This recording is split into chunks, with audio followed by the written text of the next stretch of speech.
By now, you've all heard of the that girl trend, and I'm sure you've also heard many claims of this trend being toxic. In my opinion, however, the toxicity of this trend stems from the idea of idolizing someone else's life and that girl's life rather than your own.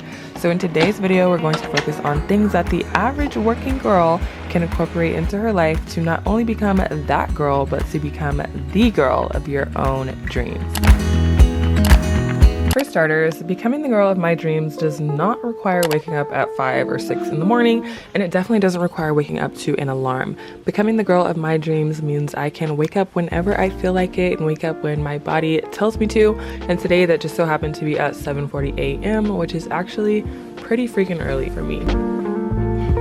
Today I wrote in my gratitude journal, but I normally do not have time for this. And if you also don't normally have time to sit up and write in a journal every morning, you can always practice gratitude or just saying words of affirmation while you're doing everything that you might normally do during your morning routine, like making up the bed, brushing your teeth, or just on the way to work, whatever works best for you.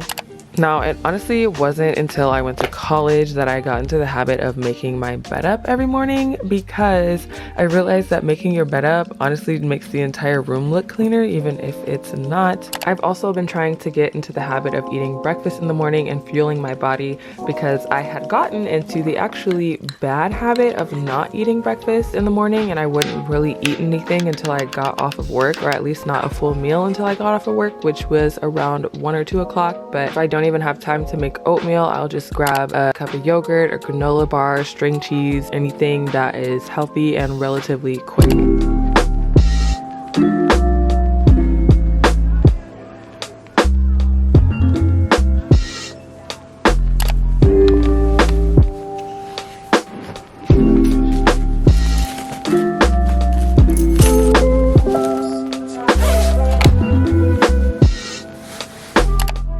My lighting looks kind of crazy right now because I'm sitting at the gas station, but I feel like it's been a long time. It's been years that I've been, I don't want to say unhappy with my body, because it's not necessarily that I'm unhappy with it, but I just see a lot of areas that I can change and things that I don't know how to describe it, but you guys probably all know what I mean. I just really need to get into the habit of telling myself and acknowledging, should I say, that nobody is in the way of me achieving my goals but myself. Like, if I wanted to have the body of my dreams, I could have done that 2 years ago, 3 years ago.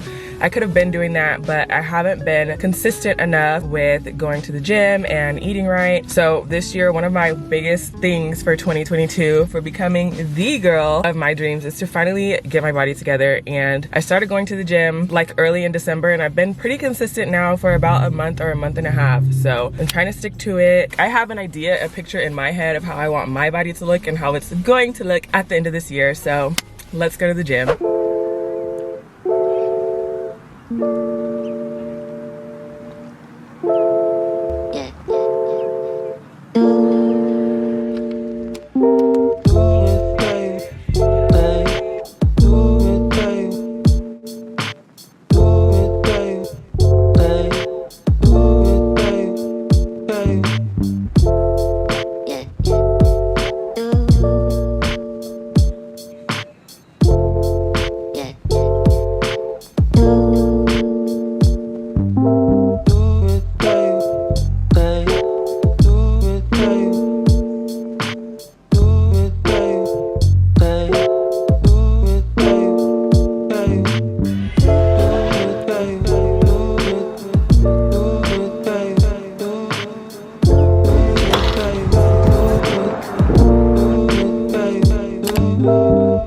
Another one of my main goals for this year, for becoming that girl, for becoming the girl, is to change my mindset. And I feel like this is something that honestly all of us can do. I feel like we're all kind of born into a society where it is ingrained in us to kind of doubt yourself. For me, when I'm setting goals for myself, sometimes I'll set them really high, but then when I set them high, I kind of doubt myself. And I'm like, I don't really know, is that achievable? Like, I know I could do it, I know it's possible, but there's still a little birdie in the back of my brain that's just like, I don't know, be realistic. Maybe you can't. When realistically, I probably can. So I was watching a video on either TikTok or Pinterest the other day, and there was like a Will Smith voiceover on it, and he said something along the lines of, your reality is not the present moment. Your reality is not where you are in life right now. Your reality is in your imagination. Your reality is anything that you can think your life will be. You are who you think you are, basically. So if you can imagine that you're living in $1 million home one day, then you can really live in $1 million home one day. Like, why not? You just have to work for it. You just have to believe in yourself and believe that it'll happen, and it can happen for you. And then I was watching the documentary The Secret, and they said something very similar along the lines of, the present moment is not your reality, so to speak. The present moment is everything that has been leading up to this moment is why you are here right now. So everything that has happened in your past is your present moment, but your reality is really your future. Your reality is who you think you are and what you're doing in this moment to create your future, and that is your reality. So I'm trying to kind of wrap my head around this whole idea of you are who you think you are, and kind of just trying to stop putting these limiting beliefs on myself and just having these negative self-thoughts.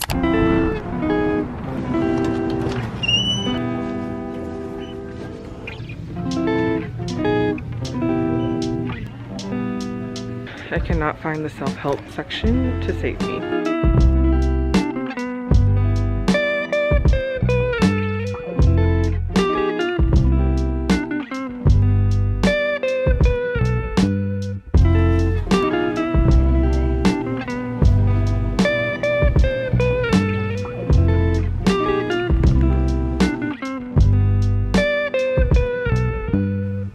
I found it! I found 4 books that I feel like would all be like super useful and are all very much along the lines of what I'm looking for. I don't know which one to get. This is the one that I came for, but these are also just like look and sound really good. This one is Atomic Habits, which I'm sure a lot of you guys have probably heard of. I think it's a pretty popular book, and the description just says, an easy and proven way to build good habits and break bad ones. I've been kind of wanting to read this one, but not like a burning desire, so I think I might not get this one. I feel like I should get this one because it's the one that I freaking came in here for. This one is called It's All in Your Head, Get Out of Your Own Way. I really like this one because I feel like I'm kind of in my own way lately, and this is what I'm trying to do. There's a little breakdown on the back of the book, which I don't know, I like it. I feel like these are all things that I'm trying to learn how to do, so to speak. I also like that this book looks like an easy read. I just thought this one would be a good book because the author is Bob Proctor, and he's the author of The Secret. Do successful people think differently from those who never reach their potential? How can we change our thoughts so that the result of every thought sets us up to win rather than lose?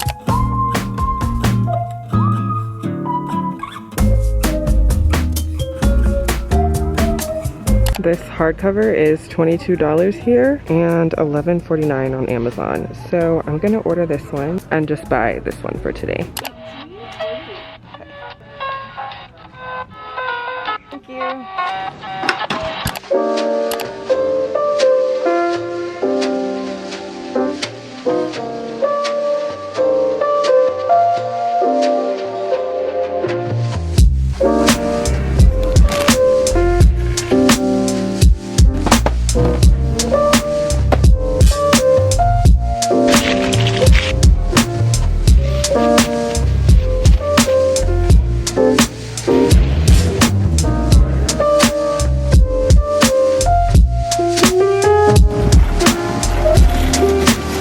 Back at home, I showered, changed out of my funky little gym clothes, and then I remembered that I forgot to take my vitamins this morning. So these are the hair, skin, and nail vitamins that I've been taking every day for probably like 2 weeks now. I have vitamin A, C, D, E, B, a couple different vitamin Bs, 5,000 micrograms of biotin, and then they also have argan oil, coconut oil, and collagen. Honestly, are a little bit sus because they're pink and shiny, but they've been working pretty good. I feel like my nails are stronger than they typically are. They usually like break pretty easily. Speaking of vitamins, I hate vegetables. I don't know why. I have just not liked them for my entire life. I'm still trying to get them in some way, so what I've been doing lately is just putting them into a smoothie, which I get is still kind of sugary because I add a lot of fruit into it, but you know, I gotta do what I gotta do.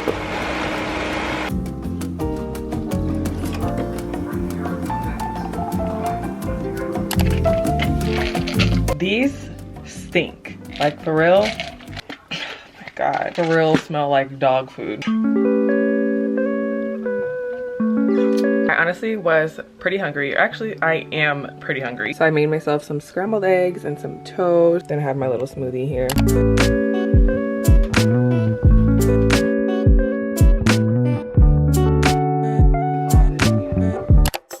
The next thing I want to talk about is taking care of your mental health, because honestly, mental health is one of those things that is often put on the back burner when in reality, your mental health is probably more important than anything. We talk about physical health, we talk about taking care of our bodies, going to the gym, eating healthy. But personally, for me, and I feel like for majority of people, if your mental health is not together, then everything else around you starts to fall apart. It wasn't until about 3 years ago for me that I started dealing with anxiety, and one of the first things that my mom presented to me, because she has also dealt with anxiety in her life, is journaling. And journaling is like my _1 method at this point for taking care of my mental health. Journaling really just helps me kind of keep my mind clear and kind of just helps me like unjumble my thoughts. I don't know if that's the word I'm looking for, but when I have so many things in my head, just writing it down on paper and getting it out always helps me kind of clear my mind. My journals, I feel like, are my diary. My journals are where I go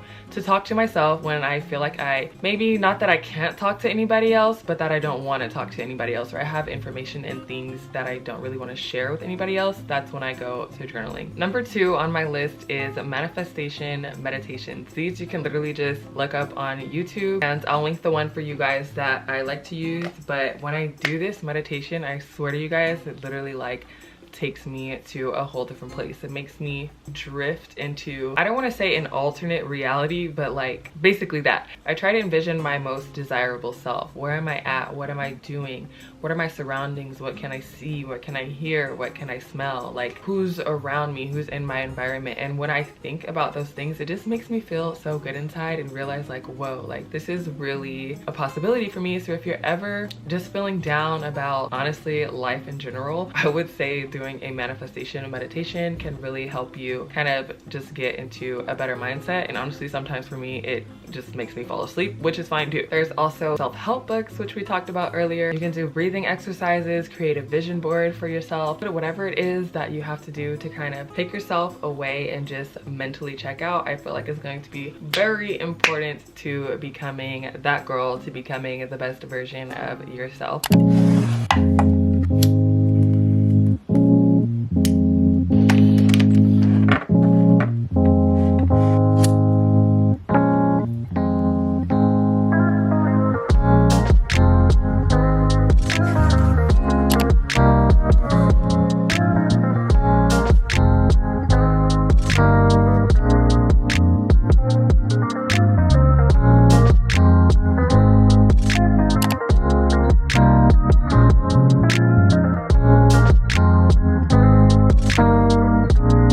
I'm only like 15 pages into this book, but I can already tell that there's gonna be a lot of like major takeaways, or that I'm gonna learn a lot from it. So I'm trying to decide if I want to mark it up with a highlighter or just take notes, because I don't want it to look all like, I don't know, I kind of want it to stay pretty, so I might not mark it up. But anyways, that's beside the point. That's all I have for today's video. It was super fun to film, and I hope that you guys can take some of these tips and incorporate them into your own life and try to become the best version of yourselves as well. As always, thank you guys for watching this video. I love you so much, and I'll see you in my next video.